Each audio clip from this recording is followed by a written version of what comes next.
Modi sir बहुत बहुत नमस्कार। I am just another normal citizen of India like everybody else. मैं इस वीडियो के थ्रू एक बात रखना चाह रहा हूँ। देखिए, वक्फ जो है कोई नया कंसेप्ट तो है नहीं, मुगलों के टाइम से चलते आ रहा है। ब्रिटिशर्स बीच में जब आए उसको बढ़िया तरीके से यूज़ किया कम्युनल डिवीजन क्रिएट करने के लिए। फिर आज़ादी मिलते ही सबसे पहला काम इंडियन नेशनल कांग्रेस ये करती है, Jawaharlal Nehru being the first prime minister of India, सबसे पहला काम करती है कि इस वक्फ को वक्फ बोर्ड में कन्वर्ट करती है, एक लीगल फ्रेमवर्क दे देती है। Is this fair? फिर 1995 में नरसिम्हा राव की सरकार आती है, उसको और इंपॉर्टेंस दे देती है। 2013 में उनको मालूम था, कांग्रेस को मालूम था कि सरकार जाने वाली है और मोदी जी आने वाले हैं सरकार में 2014 में, तो 2013 में ही उसको और पावर्स दे दी। पावर्स देने का ये मतलब है कि उनकी वोट बैंक ज़्यादा बढ़ेगी कांग्रेस पार्टी की, and Congress party is actually that community party. तो they are making it stronger every day.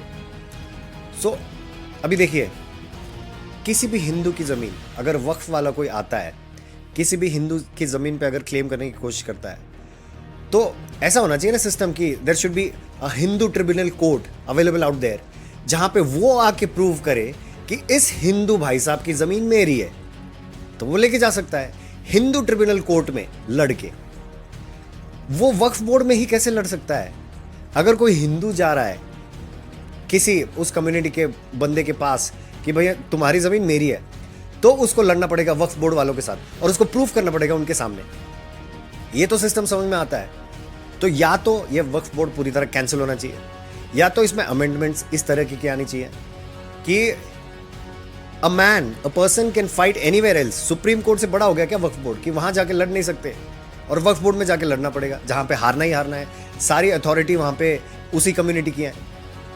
That doesn't favor any other community. It's a genuine request. If there is Waqf board, there should be Hindu tribunal court as well. तभी तो चीज़ें balance होंगी ना। First of all इसकी ज़रूरत नहीं होनी चाहिए, बिकॉज ये हिंदुस्तान है, this is India, this is Bharat. India पे ब्रिटिशर्स का दिया हुआ नाम है जो हमारी ज़बान पे बैठा हुआ है। Sir, I am in the flow, मेरी बातों का बुरा ना मानना, लेकिन इट्स अ जेन्युइन रिक्वेस्ट। या तो कुछ वक्फ बोर्ड में अमेंडमेंट आनी चाहिए, या तो हिंदू ट्रिब्यूनल कोर्ट की फॉर्मेशन होनी चाहिए, जहाँ पे एक नॉर्मल आदमी अपनी ज़िंदगी भर का पैसा लगाया हुआ, बच्चों की डेवलपमेंट पे खर्चा किया हुआ, उनके फ्यूचर के बारे में सोचते हुए वो पूरी तरह पानी हो जाता है। उसके लिए कुछ करना पड़ेगा। Either he should be able to fight in courts, justice of India. Waqf board is not justice of India.